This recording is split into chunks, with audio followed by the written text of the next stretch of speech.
Welcome back, everyone, to a brand new episode of Latinos Who Tech, a podcast to help you take your career to the next level. I'm absolutely thrilled to have you with us today. My name is Hugo Castellanos. In 2016, a study out of the University of California, San Diego, stated that there were 587 Latino faculty members in the United States. Out of those 587, 485 were men, and only 102 of them were women. Today we spoke with one of those 102. Mariantonieta Gutierrez Soto is an assistant professor at the School of Engineering, Design, and Innovation at Penn State University. A trailblazing Latina professor, she is focused on what I like to call disaster engineering, so structural controls for earthquakes and tsunamis. She also does a lot of work in the area of biomimicry. So how can we study nature and basically copy the millions of years of evolution that nature has done to create natural structures, and how we can replicate that in human-made structures? We'll be diving deep into her journey pursuing a career in academia. If you ever wonder what it's like to get a PhD and then make it as a professor in engineering or STEM, this episode is for you. We'll be discussing what it takes to become a professor, and also getting a sneak peek into day-to-day life. What is grant writing?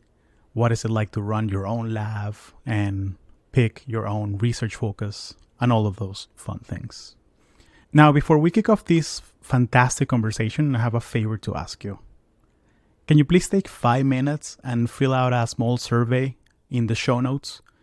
It's about getting to know you a bit better and knowing which episode subjects you want to have for future episodes. I don't want to build this podcast in a vacuum. I want to make sure that it adds value to you. So if you could just click on that link in the show notes and fill it out, it would mean the world to me. So without further ado, let's dive right into this conversation with la doctora Mariantonieta Gutierrez Soto. Thank you. Mariantonieta, welcome to the show. I really appreciate you making the time. Thank you for the opportunity. I am a big fan of your podcast, so it's a great opportunity to be here and have a conversation. Definitely. And I want to start with an icebreaker. So let's suppose that something magical happens and all of a sudden you find that you have an extra 10 hours in your week. Nobody else has it, only you have it, an extra 10 hours. So a little bit more of a working day, 8 hours. Like you have 10 extra hours that you can do anything you want with it. I'm curious on how would you go about spending that? Anything you want, like more sleep, more study. Like I'm curious on what would you spend that extra time on? I love my job, Hugo. I would just fill it with more meetings. Isn't that sad? I would just try to catch up on all the wonderful people that I haven't had the chance to catch up since the beginning of the semester. Because I always feel like there are just so many amazing people that we're like, oh yeah, let's meet and catch up, or let's come over, have this conversation. And there's all these other projects that can't wait to get started. So it's almost like I have different projects that are ongoing. There are like at different levels of progress. There's some that are almost out that I'm super excited to get out. And if I had those 10 extra hours, I'm like, oh, I haven't had a chance to catch up on what other people are doing. And, I wonder she's probably back from that trip. So let's catch up and find out what's happening in South Africa, or what did she do at that other event that it was like super cool that she was looking forward to. So I'll just fill it out with more work, which is hilarious. But that's really a lot of joy for me. So it would just be a lot of fun to do if I had just 10 more hours another day. Yeah. Definitely. That's the litmus test, right? It's your time. So you spend it any which way you want. But that's great that you would fill it with work, because that means that you're at the right job. Yeah, no, honestly, yeah, it's exactly what you just said. Yeah. And I think that's Hmm. one of the things that makes my job what it is, right? It's just very like I'm my own boss, right? And in some ways, right now, right? Like today, I am talking to you and I got to decide that. And if I want to spend the rest of the day at my house and work from home, I can. And if I want to have other meetings and I want to talk to, like, I decide what to do on my day to day. And the only fixed times that I have something to do is my classes. And those are very scheduled and you have a particular room where you need to be and that's it. Like even if you go to the desk, the chair, or anybody is, hey, where is Professor Gutierrez Soto doing? Where is she at? And nobody would know. Like it's like there's the only very specific times in the classroom, but any other time it's really up to me on how I want to spend it, where I want to spend it. And even then, do probably anybody has been at university, there have been some days the professor decided to cancel class, right?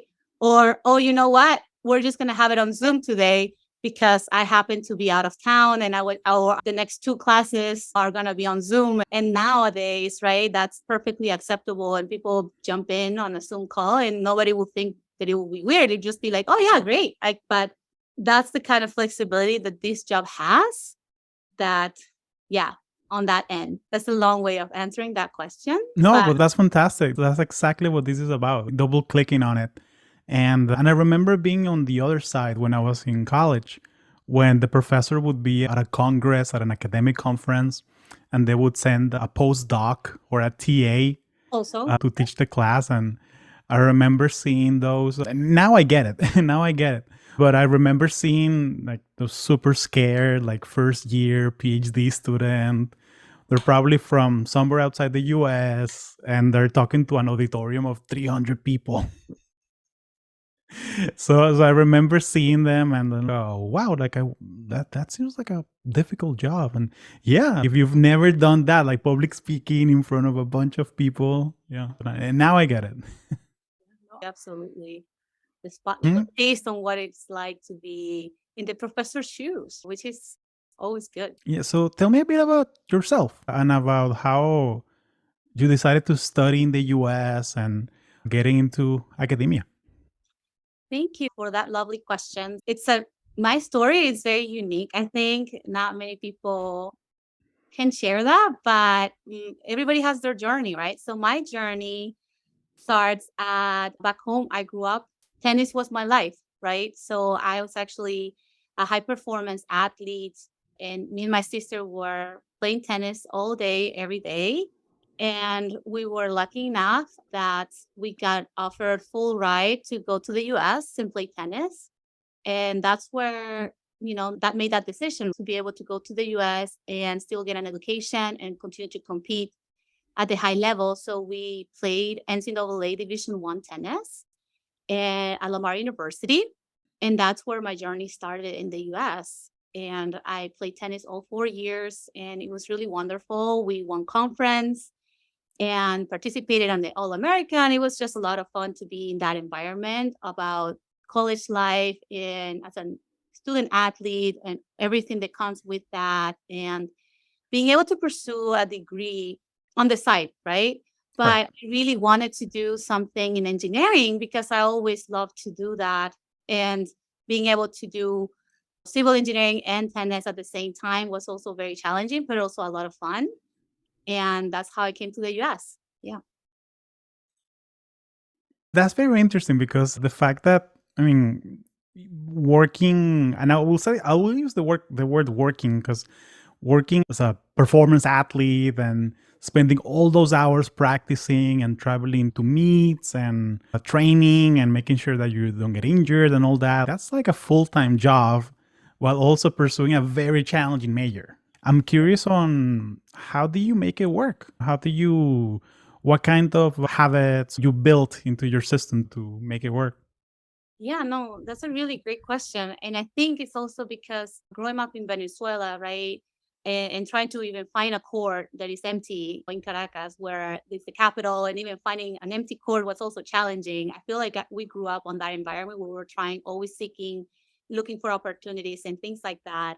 And when I came to the US, And we started, and they told me, sure, if you want to do engineering, you can start there. Sure. Everybody wants to achieve their dreams. And it was like, let's give it a try. And I think because I was that environment where you're constantly pushing yourself to be a better player, and you're constantly being coached, and you're trying to achieve the best personal record and things like that, is that day-to-day commitment to doing the best that you can, because your team is counting on you and your family is counting on you, and you have all these different responsibilities, and you really want Right. to be able to perform at your best to achieve that day-to-day thing. And it's an hour to hour, is being able to commit to getting your physical training right, and making sure that you had your meals, everything that you consume right was very important for your performance. Everything that you do is for that. And I feel like that mentality of, okay, like, what do I need to do? What do I need to sacrifice? Do I need to do the extra mile, right? I need to wake up at 5 a.m. and go for a run for 45 minutes. That takes a certain commitment, right? Like, people are half asleep and they actually wake up by the end of the training, right? That kind of thing. And I do think that because we have been challenged in those ways, and we still be able to commit, I was able to transfer those skills to my education and still be able to, like, yeah, like, I need to get that chemistry lab, even though that the lab is on Friday and it's Thursday, and I have to do the pre-lab in the band while everybody's sleeping after the match.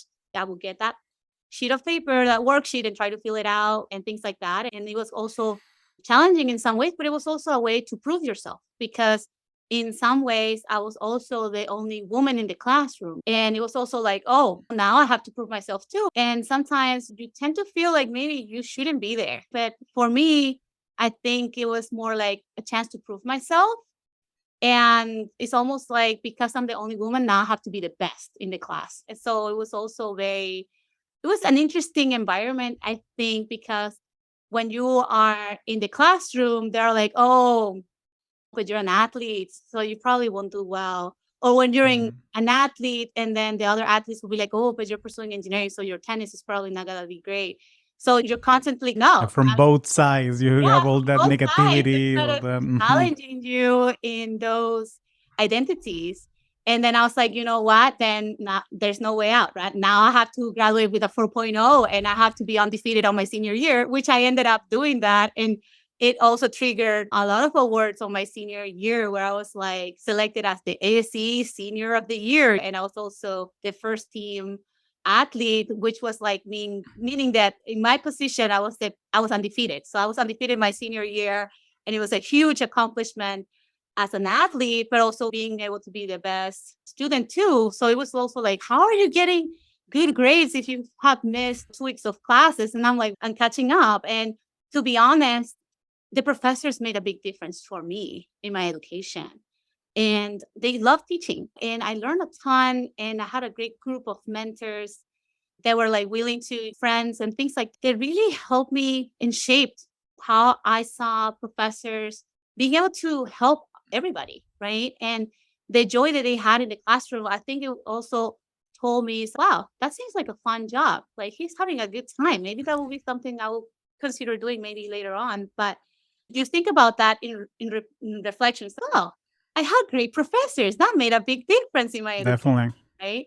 That kind of support really did play a role there. And I was able to take advantage of those opportunities, right? Because of course you get the distractions that you face in college lives. And you're like, if I pursue this direction, but then I really want to prove myself and try to be thankful for the opportunities, right? Because not many people have the opportunity to get a full ride. So might as well take advantage of that and learn as much as possible. And even just in the decisions, right? So I really am thankful for having that opportunity.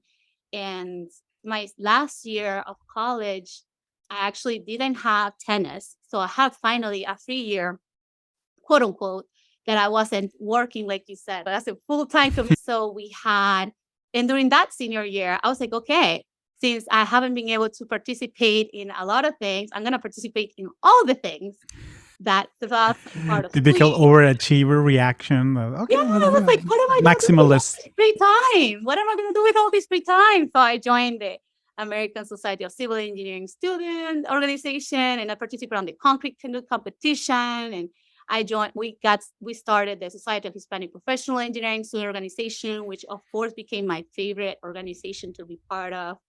And we went to the convention and fell in love with SHEP, of course, and with just so many things that it was wonderful because once you go to the convention, right, all these other opportunities opened up that I had not aware of because I was always in a tennis court. And it was really fascinating because I was like, oh, what are all these companies? And then like, oh, structural engineers and all these other companies that are not necessarily civil specific that also Right. do structural engineers. And I was like, oh, Boeing and all these big companies.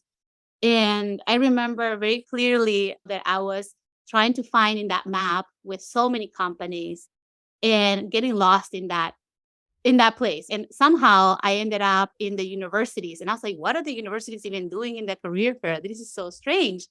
And I remember one person that was there, a representative from Ohio State or something like that, was like, hey, have you thought about grad school? And I remember that was like the first time anybody have ever asked me about graduate education. And I was like, ooh, no, I want to get the money. I want to get out. I want to Mhm. really go on the industry. I'm trying to find this company. Thank you for that suggestion, but no, thank you. And so it was really interesting. That was like the first time anybody had ever even brought up that opportunity for pursuing a master's or anything like that.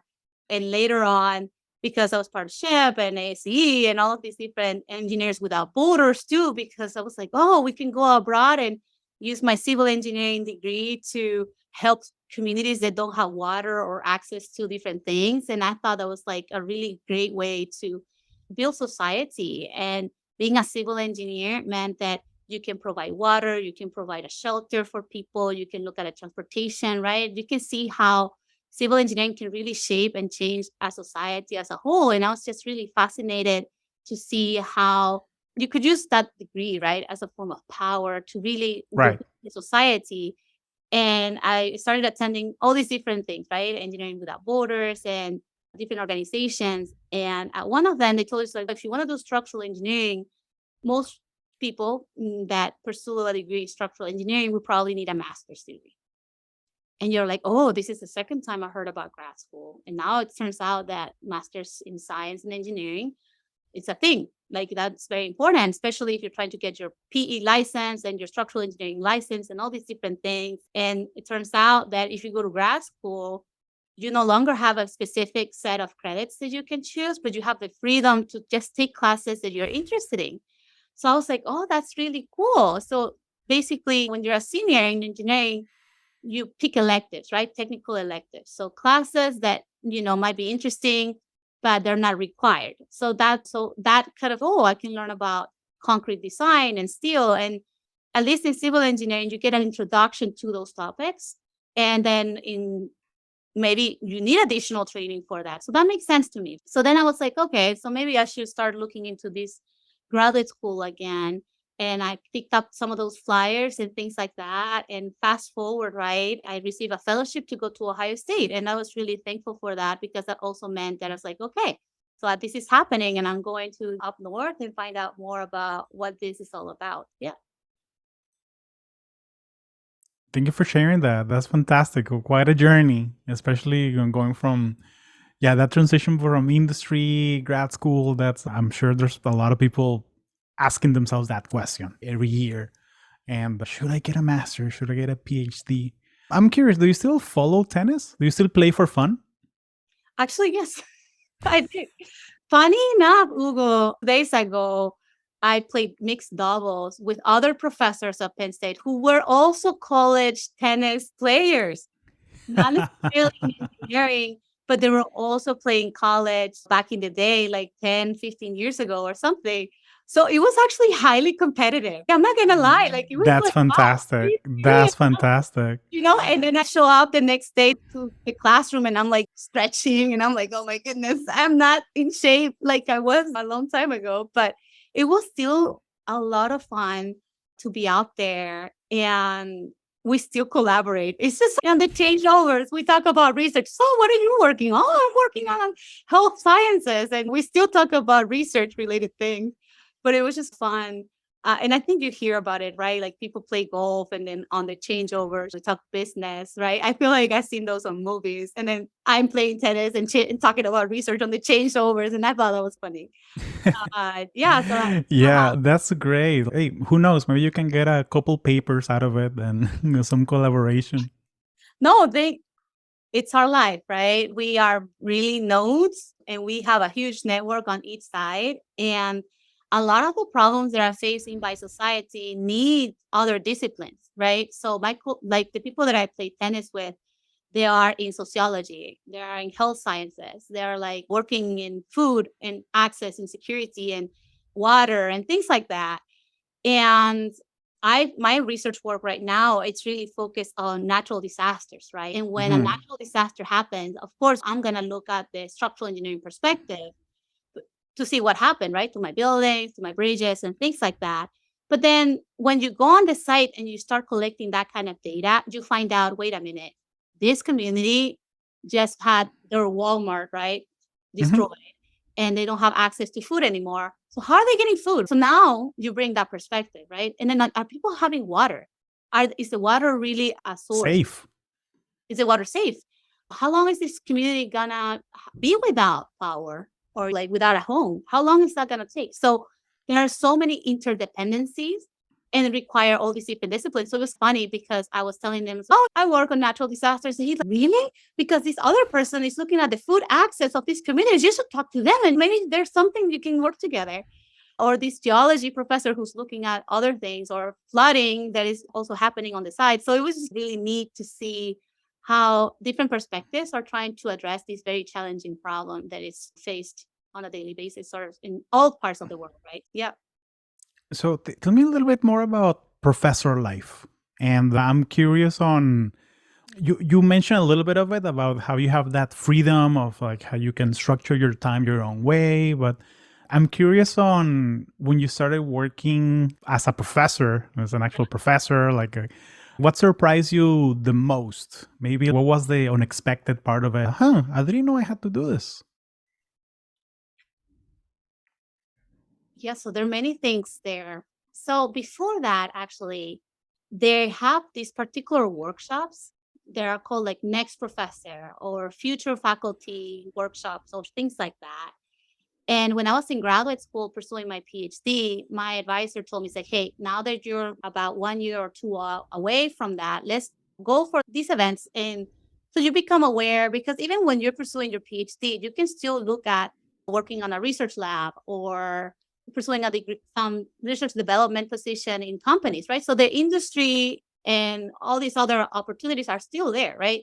And if anything, you become more specialized on other fields, right? Yes, my bachelor's was in civil engineering with a focus in structures.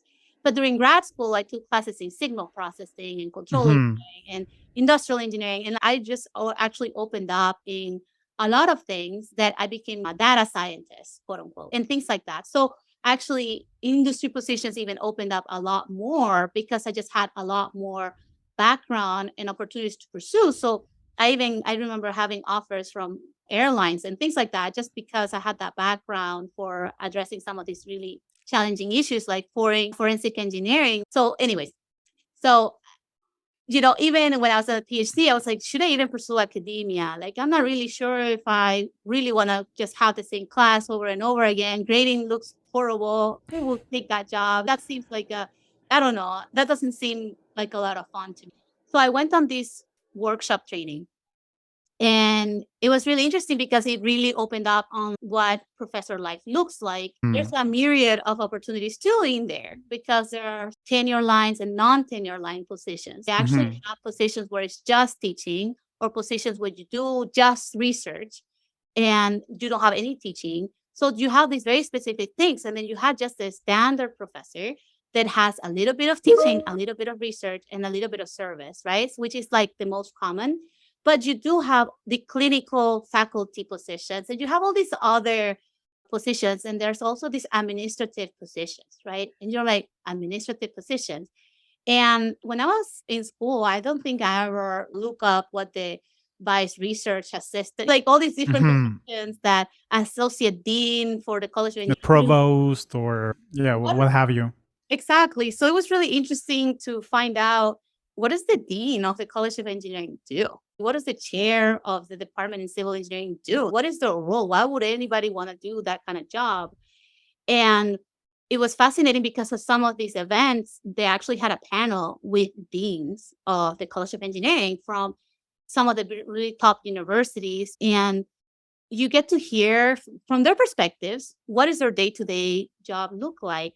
And for me, it was really fascinating to see how you have a seat at the table and you can set up a vision for what you want the college to value, right? So if you want sustainability to be like the number one thing, then everybody has to align or find a way to make sure that's the case, right? And if you wanted to have diversity, equity, inclusion, belonging, if that's like something that you really value and you want that to be a priority for the college, then that trickles down. So it really depends on having that seat at the table and in being able to advocate for certain things that really do have an important value for you, right? Or that you see that is necessary for society. So it was just interesting to see how those roles changes, because Right. I also noticed that the chair of the department, for example, and I remember this, somebody shared, that it's no longer what that professor does. It's more like, how can I help the other faculty so they can achieve their goals? And I really like that, being able to lift others up and like finding ways to connect people to other things and opportunities, because the more you are in a certain role, you learn more about what is out there, and being able to connect you to, oh, you're pursuing this research, let me connect you to this NASA person or Lockheed Martin person, or like being able to establish those connections. I thought that was neat to have. And it's very different, right? Because when you're a Right. professor, you're paving yourself or a group or something where you're trying to set your mark, right? You're trying to be well known for a certain something. But when you're a dean, you're everybody. Like, okay, how can I lift everybody up? I kind of like that. Remove the roadblocks. Like, make sure that they're working on what they're best at. Yeah, and being able to have that seat at the table, because sometimes you see things and you're like, "What? This is not changing." And also, like, when I was at Ohio State, I saw how different chairs in the civil engineering department, when they were in a certain position, right? Like when they became chairs, they you saw how everything changed in that department. You're like, "Oh, that's interesting." Like I remember one time there was this professor and she really valued equity, and one of the first things that we started seeing is like the women's bathroom all of a sudden changed because it needed to have a place for maternity, right? It was just a lot of Mhm. really little things that trickled down everywhere. And I was just like, whoa, wow, this is really interesting. Or so it was just like interesting to see the kind of influence that people can have for the better for everybody. So I was just neat to see that. In my day-to-day professor, right? So now that I'm a professor, yes, I knew I was going to teach and I knew I was going to have the opportunity to mentor students and things like that. I knew that being a Latina professor was not common.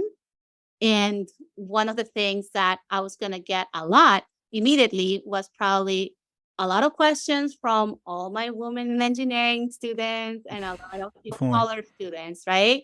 So what that means is that there's all these wonderful people that need to speak to someone that understands, right? To have someone that can have those shared experiences, and that means that we get a lot of service, right? We have a lot more mentoring and a lot of really great opportunities to do those roles. And there's other things within the department that I just was not aware of, like the research committee, the service committee, the other. There's a lot of things within the university. Yeah, writing for grants, making sure that your lab is funded, that you can keep the Yeah, lights on, and exactly. Exactly. So we were like, okay, so I want to pursue research, right? I want to have my own lab. I want to have my future dream center, right? Where we have extraterrestrial habitats and all these wonderful things. And I'm like, okay, so if I want to achieve that, then I need students, right? Because students are the ones that are pursuing those ideas and have more creative, wonderful things. You're like, great. How do I get students? You need to pay for them, right? Like you need to get tuition, you need to pay them stipend, you need to pay them health insurance, you need to be able to give them something so they can live, right? So that's important. And I was like, oh, that's very important because I want to be able to provide the same opportunities that I received to somebody else, right? Because that can really change your life. So in order to do that, though, you need money. And that's where that proposal comes in. So it's not really, oh, I want to get proposal money because I want to say I received 1 million grant from NIH or 2 million from NSF. It's more, oh, I need money because I need to have students so they can pursue their research, so they can have Hmm. opportunities, and we can achieve this goal of scientific understanding about something together. So it's all an encompassing thing that I think is something that I didn't realize it was such a big deal. I think I that have a question about that because and again, I think that this is a question that we could write a whole book about. Maybe do like a 10 episode podcast series, because I'm looking at the incentives, right? And when I see that they are these NSF grants or these grants from industry, I'm curious on, do professors ever like switch their language when they're writing for the grant or change the scope of their research? Oh yeah, like I research structures, but because there's this $1 million check from company XYZ that wants to study structures that do A, yeah, let's do that research instead. Are these things that the professors are thinking about? Are these things that happen? I love this question, Hugo. This is such a cool thing. So for me, those are more like design prompts or opportunities. Like, Okay, I love ideas. Like, I'm an idea euphoria. Just give me an idea and we'll figure it out thing. break it down. Yeah. So for me, it's really fascinating because sometimes NSF or certain agencies, right, will say, these are the 10 priorities. These are the 10 big ideas. These are the big things that we care about. NASA will have a big ideas challenge too. So they will trickle down these priorities. And they might say, I think energy efficiency systems is important, right? And I'm like, I done structural engineering, vibration control, right? And it's like, how do energy efficiency? That's important. So let's figure this out, right? So how do we work on this topic? So me, it's really interesting because a lot of times, or at least some of these agencies, there's not one solution. So it's not they're gonna say we need a structural engineer expert on earthquake engineering, something very specific. It doesn't exist, right? They just tell you something broad. So for example, they have these human buildings and natural disasters, something like that. And you're like, human buildings and natural disasters. Okay. So I do buildings, I do natural disasters. I need this human thing, right? So then you look and you find out who else is doing human related research, who's looking at studying populations, vulnerable communities, right? So then it's almost like, who do I want in my team? Who do I know? How do we make our priority? And sometimes these design prompts. So for example, I'll give you a concrete example. We have a center for living in multifunctional materials, right? Hmm. Multifunctional materials. That sounds fascinating. And then they have a seed grant. So they say the only requirement is that you can collaborate with a professor at University of Freiburg. And you're like, I need that money so I can fund a student, right? So that's like the initial incentive, right? So you're like, okay, I really do need to fund the student because they need to be able to do that. And then you're like, who can I collaborate at University of Freiburg, which is the only requirement, right? So that's the initial thing. So I look up the website, I start looking at people, and then you're like, wait a minute, that's actually pretty cool. They're doing what? So they have this center where they basically allow you to share a little bit of what you do. They make it because professors can talk forever. You can tell, right? Of So course. so No we issue there. There's no shyness here. right? So they say you only have 5 minutes, and you're like, 5 minutes? What can I share in 5 minutes? So they really make these lightning talks to make sure that everybody gets to share just a little bit about what they do. Basically, just 3 slides, right? This is what I do, and this is what I'm going, and this is what I need help with, right? And this is what I can offer to whoever's interested, right? So it was really neat because I was able to share that we do vibration control buildings, adaptivity, and extreme events, right? And we talked to another colleague and so on and so forth, right? So then you started seeing those connections and a potential collaboration. And I connected with one of the professors there, and we have 2 amazing projects going on that are just, it will never have happened have it not have this kind of incentive but it has really provided a lot of fruit because we have continuously collaborated. We had 2 different projects with 2 different crazy ideas because they're experts in material science, metamaterials, and all these wonderful things that I have no idea about. But somehow we managed to collaborate, and has been such a fascinating exchange, and the students are motivated. And now they're hosting a conference in Germany, and the students are motivated to present there because they'll get to see the lab, and they see all these shape morphing systems, and how can we use that for our application, because they're looking at nanoscale applications and we're looking at really large scale applications. So it's okay. How do we work together? And this is fascinating. How do you get your material to deform and change? What is that? So how can we do that for a facade, or can we do that underground? Can we put it on the soil? Can we put it underneath the column? Like, how do we work together? It's just been really a lot of fun. And yes, so in some ways we do tend to adapt to what is needed, but we have so many skills, and I'm not afraid of taking risk, obviously. So for me, that's a lot of fun. Like, I think I find it Definitely. really exciting and motivating to have these intellectual exchanges and try to figure out, okay, this is what I bring to the table. What do you bring to the table? If you're an experimentalist and I'm a computational person, okay, how do we work together? And if we have this little thing, how about who else do we need on this team? So sometimes that's what makes it really exciting, because other ideas will show up, and then now the team is bigger, and then the project becomes really fascinating and a lot of fun to enjoy, and of course time consuming. Right now you can see how That's these meetings become a lot more meetings, and we need to have more people. But right. yeah, in some And I ways, think that that piece of, and it comes down to this piece of human nature that I feel like constraints fuel innovation to some extent. Because think about it, if you have unlimited money, unlimited time, we're just gonna go chill and hang out at the pool. To some extent, I'm exaggerating here, but if there's some constraints, okay, we have to have a paper, or we only have a runway 1 year funding for this student, so we have to get things done to some extent. yep. And that's why I think you mentioned it, right? So we have different skills, right? So one person may see 10 years from now, this is where I think we could go. And then some people may say, okay, what are the immediate steps? So yes, this sounds like a really great project for 10 years. What should we do on the first 5? And what should we do on year 1? And how many students do we need? And who do we need to connect with? Because sometimes maybe we need to connect to our community, right? Maybe we need to look at what other resources are out there to make it really interesting. So my question is, and this is where the Soto Structures Lab has their chance to shine. I'm curious on, how do you find that right lab or that right advisor? What advice do you have for someone that is out there that it's curious about research, is passionate about research like you are, and listen, like I have all this energy, have all this motivation, but I'm curious on finding the right fit, because in the industry it's fairly easy. Like to find a lot of people that work at company X, and I can just do informational interviews with everybody that I know that works at company X. For labs, things like that, it can be a bit more challenging.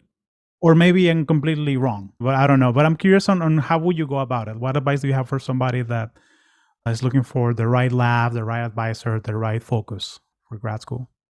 Yeah, that's a really great question. So there are a couple of different things that I think will help, because a lot of times you don't know if you like research. Maybe you like the idea of research, but you have Mm. never done research yourself. So you really don't know what it entails. So for me, my suggestion would be, if you are an undergraduate student and you think research might be a good experience, because research can show up on a resume, right? And it could be counted as professional experience, research experience there, especially if you're a freshman, right? Maybe you're a first year and you don't have the background to pursue an internship in a certain industry where they require you to be a junior level. But pursuing a research experience as an undergrad, I think is a really good first taste on what research could entail. And I feel like it strengthens different skill sets. So for me, I think having that is really important, because it builds up on the skills that might be needed later on. So if it's programming, if it's learning how to use a special experimental equipment, if it's learning about What is a literature review? Is the first time you're probably going to read a research article, and that's a different type of reading than a report or a textbook or anything else, because a lot of times people are relying a lot on videos on YouTube, right? Different other venues of information, and technical papers are sometimes difficult to digest. And if that's not something you are trained on, then maybe you won't enjoy it as much, right? So for me, I think when I'm looking at students, for example, if I see a student that's really good at programming, if I see students that have already done some research, that's always a plus. If they have participated at a conference, even the SHEP convention, right? The SHEP convention does have competitions for technical presentations. It shows me that at least they have tried it a little bit before. It gives you that, just like any other company, right? You have a certain job description and you try to fit that job description skills. And some job descriptions will say, I want somebody that knows how to use Microsoft Office. I want people that know how to use this particular software package, could be SolidWorks or program, very similar things like that. And I think there's certain things in different fields that do require certain things like that. So that would be my suggestion, to just look at those announcements, because there are announcements right now for PhD positions or master level positions. And if you read them, they will say, we're interested in somebody with this kind of background, preferably if they know how to use Python, if they know Right. how to do this and that. So in some ways, having those skill sets could help. And some of these skill sets will be good for both industry and research, right? So programming is always a good option, even if you think you may not need it, but they have so many certificates now online. Having those digital credentials help, and just trying to see if that's an area that you want to pursue further.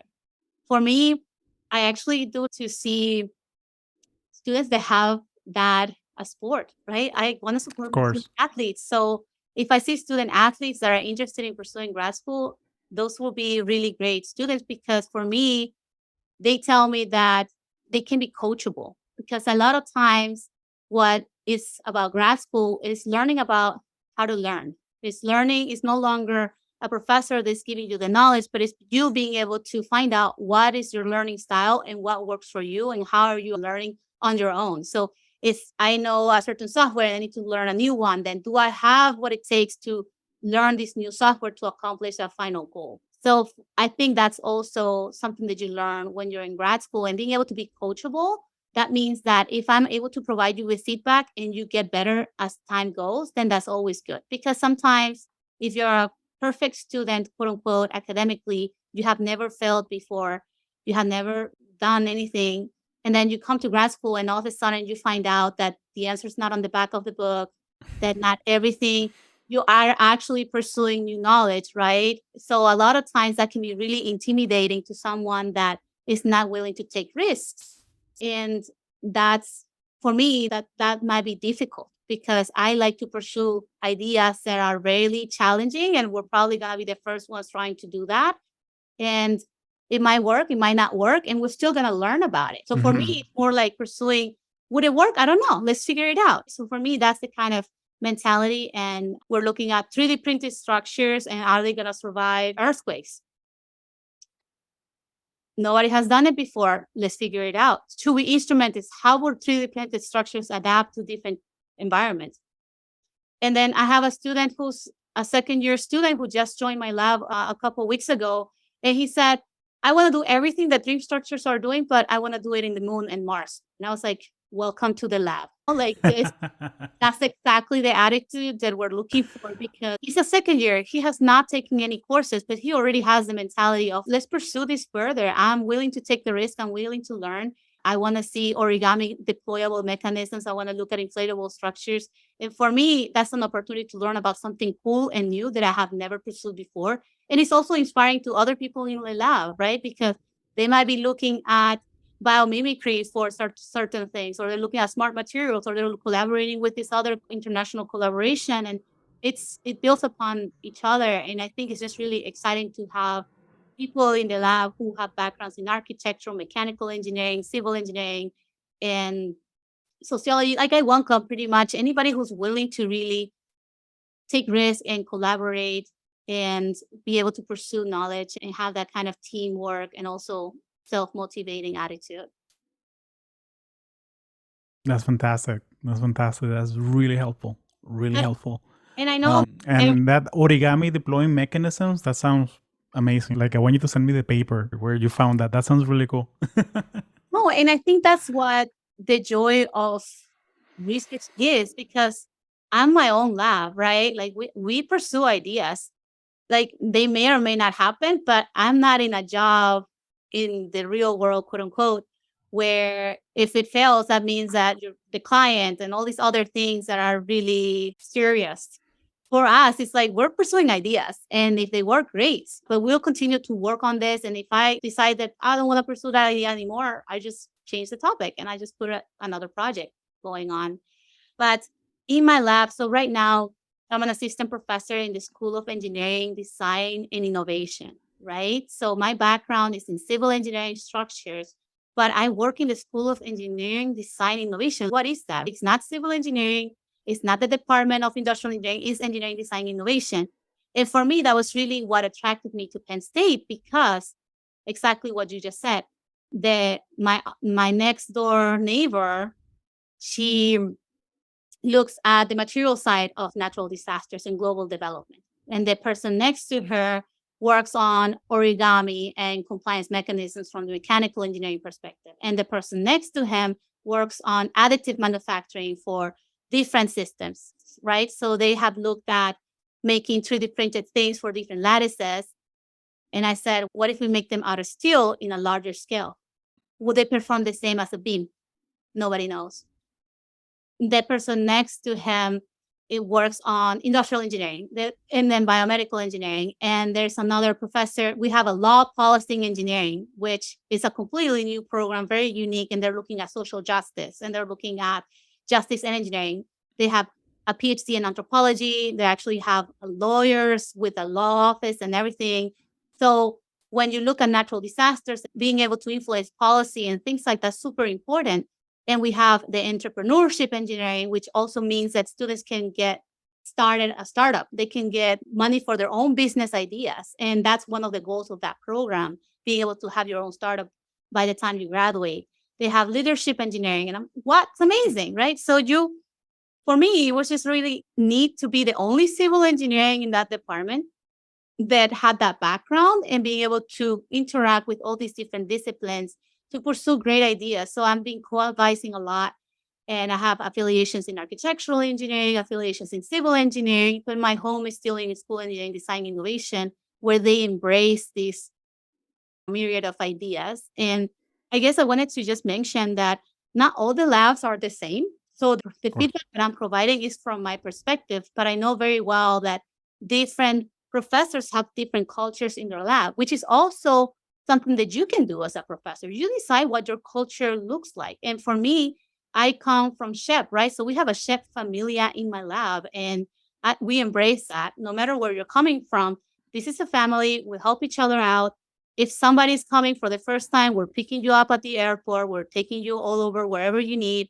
And if they are not giving you your apartment right away, you'll have a place to stay. We're a family, right? And then it pays forward, right? I think it's just not many labs will do that kind of.